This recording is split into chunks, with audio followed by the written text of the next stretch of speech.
Welcome back to Cooking with Kayla D. I'm Kayla, and that is my husband Randy. And today we have a special Friday episode for you. My disclaimer. And if you haven't done so already, please subscribe to our channel. Remember to hit that notification bell for all the latest update recipes. Like, comment, and share. And we're going to be making some crab rangoons for this special Friday recipe. For our ingredients, you're going to need 3/4 cup of softened cream cheese, 1 tablespoon of crab meat, 2 teaspoons of soy sauce, 1 tablespoon of chopped green onion, 24 wrapper shells, and some oil for deep frying. Also, you're going to need any type of flour and water mixture or an egg wash to seal those wraps. This will make 2 dozen crab rangoons. The first thing you're going to want to do is take your softened cream cheese and put that into a bowl. And then once you have that in there, we're going to go ahead and start adding the rest of our ingredients into there. One thing I will mention, if you do not like seafood or crab, you do not have to put that in here. I know that Panda Express, their crab rangoons don't have crab in it at all, so it won't hurt it. You can withhold the seafood and it will still taste like a crab rangoon. You just won't get the crab flavor like you do in Chinese restaurants. Next, you're going to go ahead and add your crab in there. I just buy that small little bumblebee crab can because it's like chopped up really fine, so it works well for rangoon because they're small. And I use a tablespoon of that for 2 dozen, and then I just freeze the rest of it. Add in your onion, and if you want to use lump crab you can as well. I just don't recommend imitation crab because it will tear your wrappers unless you chop it like really fine. Add in your soy sauce, and now you're going to go ahead and mix this up really well.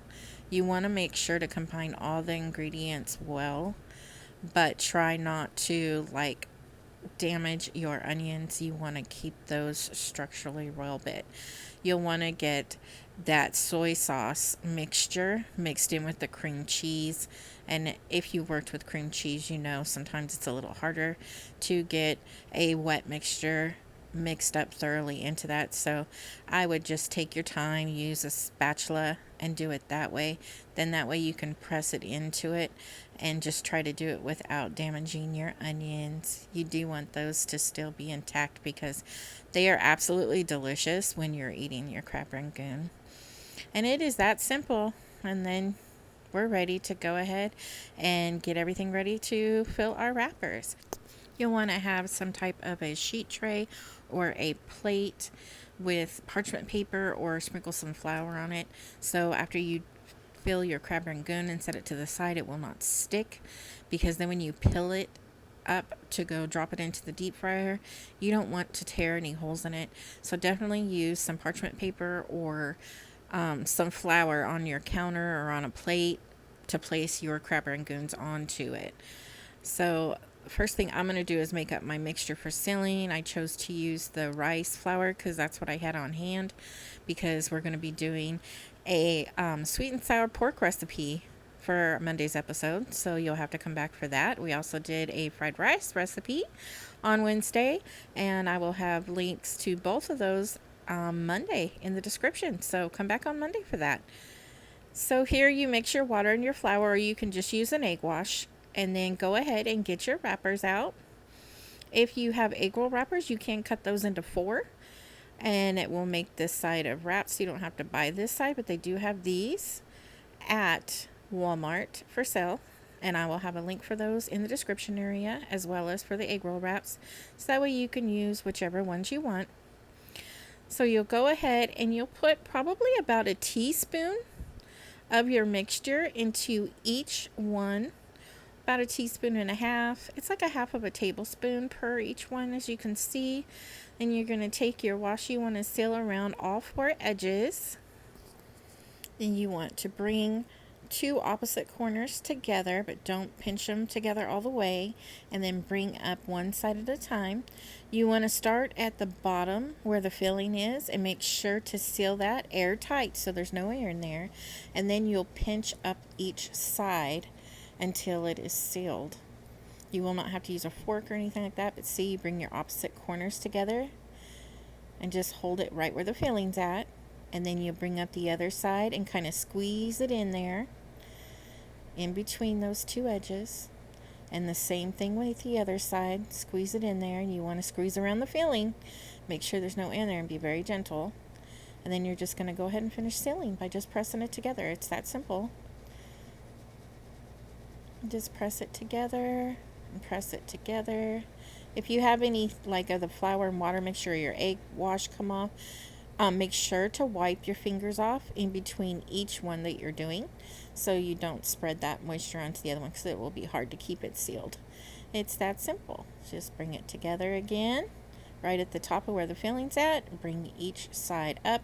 They do not have to be perfect, okay? This is just a simple recipe. The reason we want to make sure there's no air in there is because it will cause it to explode while it's frying.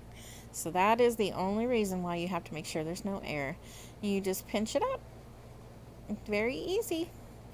There are many shapes you can make. There are a lot of different videos I know on YouTube alone where you can fill crab rangoons or any type of a dumpling. And you can go look up those different dumpling recipes if you want to make different shapes. I just chose to keep it like this because this is the simple way to do it. It's not about being fancy. It's just about having a crab rangoon, because my husband absolutely loves them.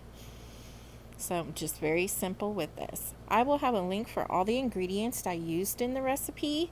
I shopped them from Walmart, so I will have a link for all of those in the description area to make it easier for you to get these items. If you download your Walmart app, no, I am not sponsored by Walmart, but if you download your Walmart app, whether it be Marketplace or a big Walmart, if you have the app downloaded and you click on each link on your cell phone while you're at the store, it will bring up the store automatically that you're at by sharing your location, and then it will tell you exactly what aisle each of these items are in, so you can get them easily.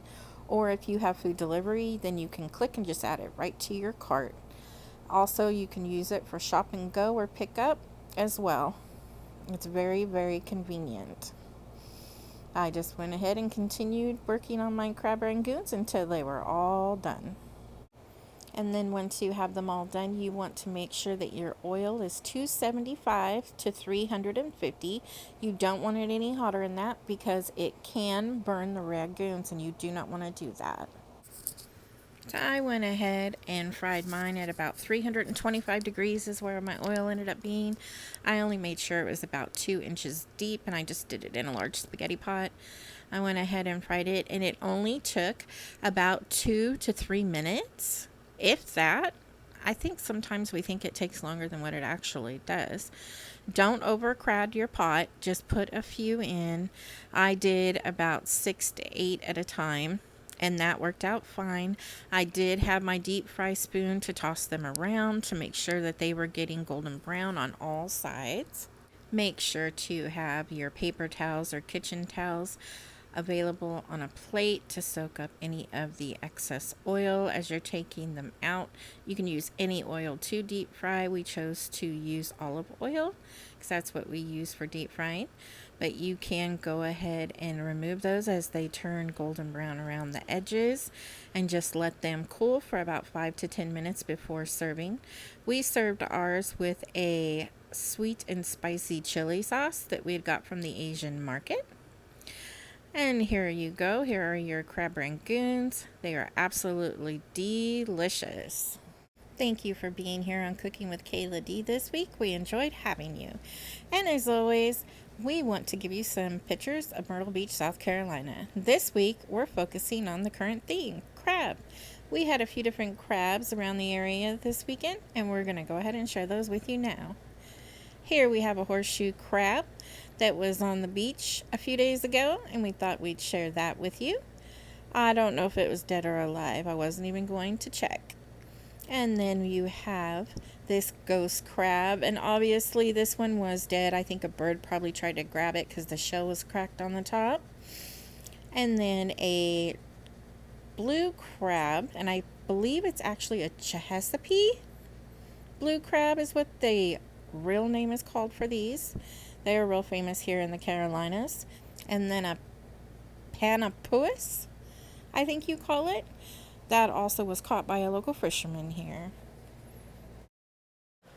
You have forgiven the iniquity of all your people. You have covered all their sin. Selah. Psalm 85:2. And as always, we thank you for being here on Cooking with Kayla D. If you haven't done so, please subscribe right here to the left. Here is also a fried rice recipe we mentioned. You can click on that from this past Wednesday. Don't forget to tune in Monday for the sweet and sour pork recipe that will tie this complete series together. And don't forget, stay in that kitchen and keep on cooking. God bless.